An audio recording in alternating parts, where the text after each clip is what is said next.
Olá, meus caros, sejam muito bem-vindos a essa nova série que começa hoje. Para quem não me conhece, meu nome é Lucas Caton e eu ajudo pessoas a começarem a programar e avançarem em suas carreiras. Bom, eu sei que eu estava um pouco sumido, eu estava basicamente dando atenção aos alunos da última turma do meu curso, então eu regravei, além de dar atenção e responder dúvidas e tudo mais, eu regravei 4 dos módulos do curso, adicionei várias aulas novas, então por isso que eu dei uma sumida, eu estava dando atenção a eles. A ideia do curso é justamente essa, ir melhorando aos poucos, sempre adicionando conteúdo novo, sempre respondendo o máximo de dúvidas que eu puder, sempre ajudando o pessoal a evoluir nos seus conhecimentos de programação. E agora, eu tô de volta.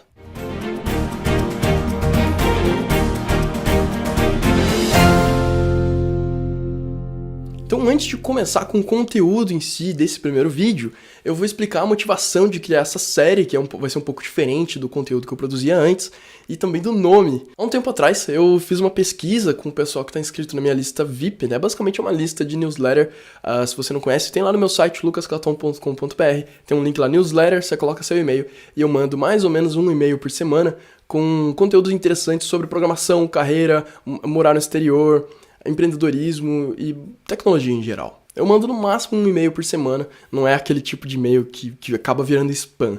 É bem tranquilo. Em um desses e-mails, eu pedi pro pessoal me ajudar preenchendo um formulário de dúvida, na verdade de um feedback em geral, do tipo de conteúdo que eu estava produzindo. E a última pergunta era algo do tipo, se você pudesse tomar um café comigo, o que você me perguntaria? E o resultado foi muito legal, porque muita gente respondeu, e eu fiquei com muita vontade de responder para todo mundo, né? E foi o que eu fiz, justamente, eu respondi pessoalmente, em privado para todo mundo. Só que, ao mesmo tempo, eu mantive essa lista de perguntas, e eu comecei a perguntar para as pessoas se elas se importariam que eu gravasse um vídeo para responder publicamente aqui no canal, né? Eu fui selecionando as melhores perguntas, as mais interessantes, as que eu achava que poderiam ser mais pertinentes para todo mundo, e não pergunta de um nicho muito específico. E eu fiz essa lista, eu peguei autorização delas para poder publicar a pergunta aqui e responder publicamente. E basicamente é aí que surgiu a ideia dessa série, né? E o nome é justamente isso, né? Café com Caton, que é um nome muito clichê, mas enfim, eu vou estar sempre aqui tomando meu cafezinho.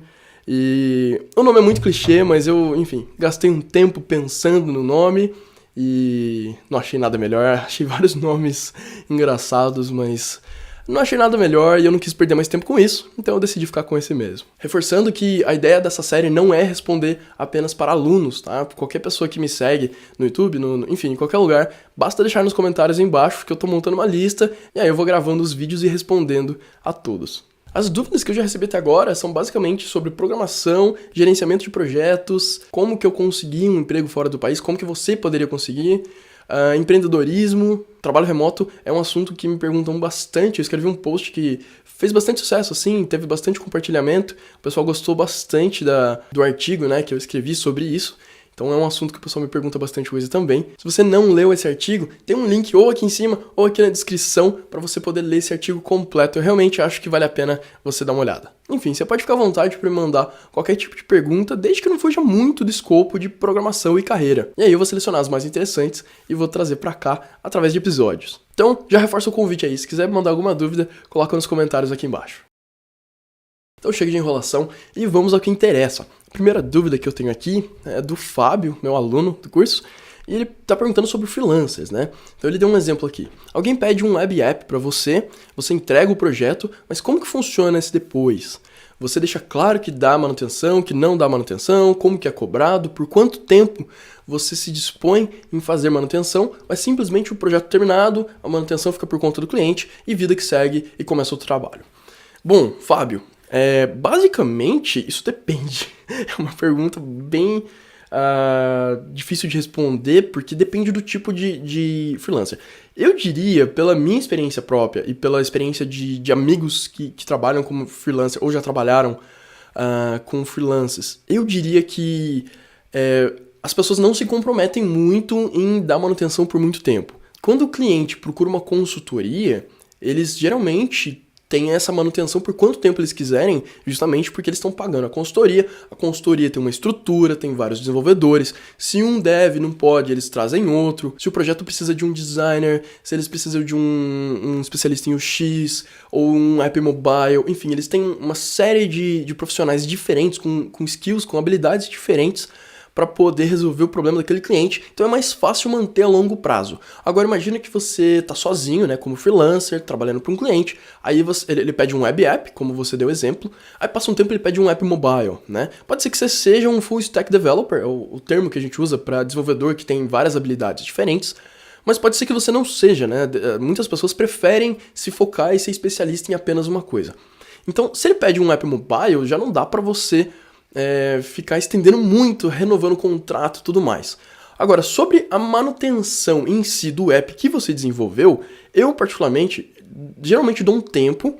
Aliás, a primeira coisa, eu não gosto de pegar mais de um freela por vez. Eu sei que muita gente faz isso, eu sei que é um dinheirinho bom que entra na conta ali, geralmente a gente cobra mais do que a gente cobraria trabalhando para uma empresa, justamente porque nem sempre tem projeto, de vez em quando você fica sem, você tem que emitir nota fiscal, tem mais burocracia, você que tem que cuidar de tudo, enfim, eu entendo e faz sentido você cobrar um pouco a mais. Mas eu não gosto, isso é uma opinião particular, eu sei que tem muita gente que consegue lidar bem com isso, eu particularmente não gosto de pegar mais de um freela por vez. Até porque eu só trabalhei uma vez como freela assim, em tempo integral, foi alguns meses, mas a maior parte do tempo que eu fiz freela, eu estava empregado numa empresa convencional e fazendo meu freela no meu tempo livre, final de semana, à noite, etc.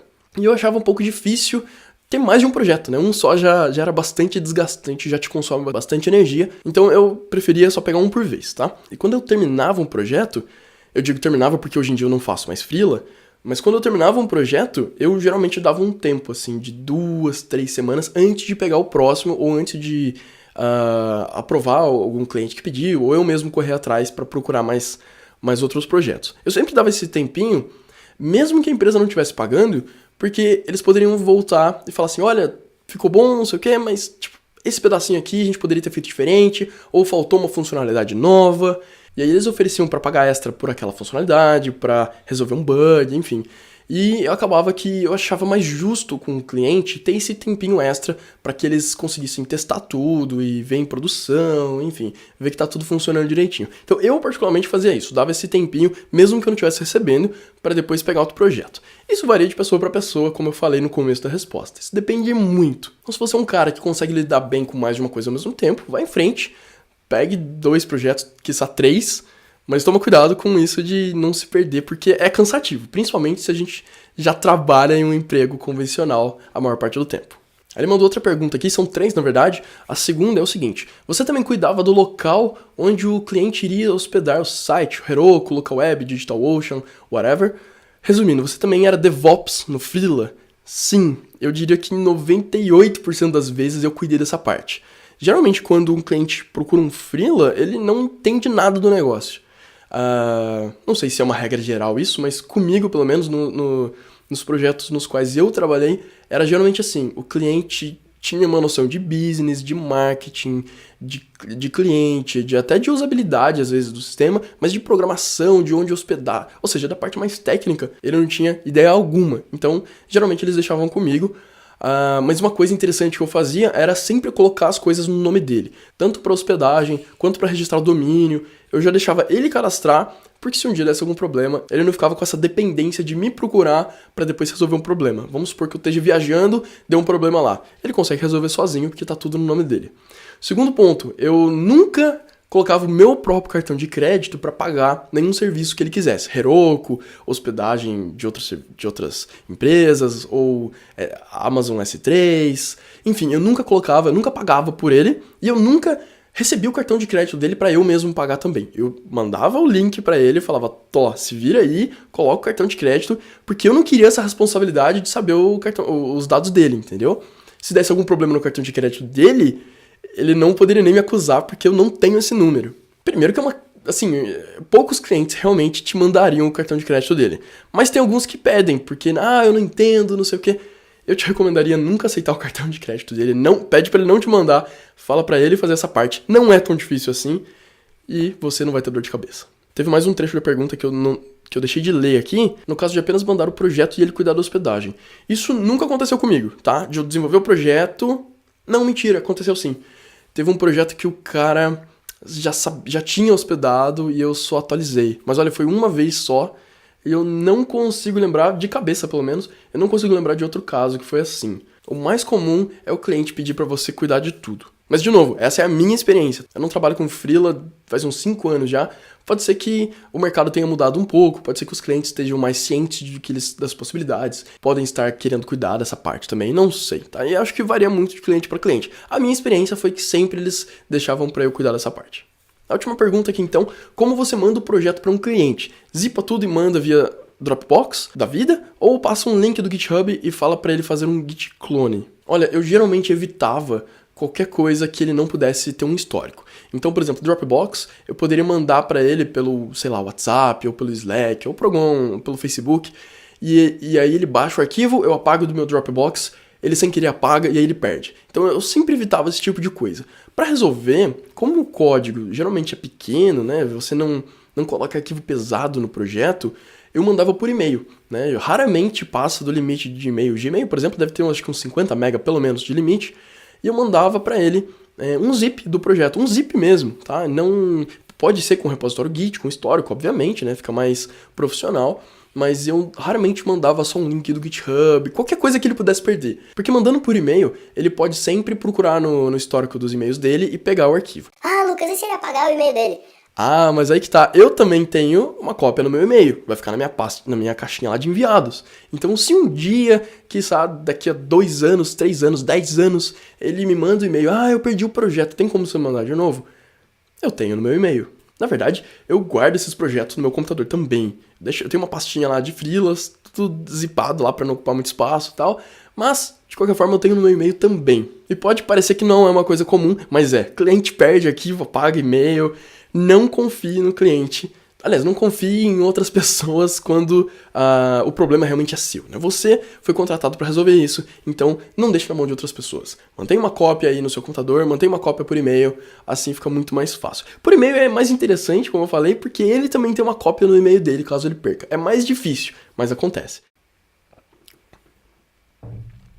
Por outro lado, se ele tem um pouco de conhecimento técnico e você quer mandar o link do GitHub também, não tem problema nenhum. Então é isso, esse foi o primeiro episódio dessa série. Eu queria te perguntar o que você achou mais útil, mais interessante, qual que foi a sacada que você falou, que interessante, desse vídeo. Comenta aqui embaixo então qual sacada você mais gostou e por que você gostou, porque aí eu vou saber quais vocês gostam mais para eu poder fazer mais sobre esse assunto. Então é isso, muito obrigado por ter assistido e eu te vejo no próximo episódio. Grande abraço, tchau, tchau!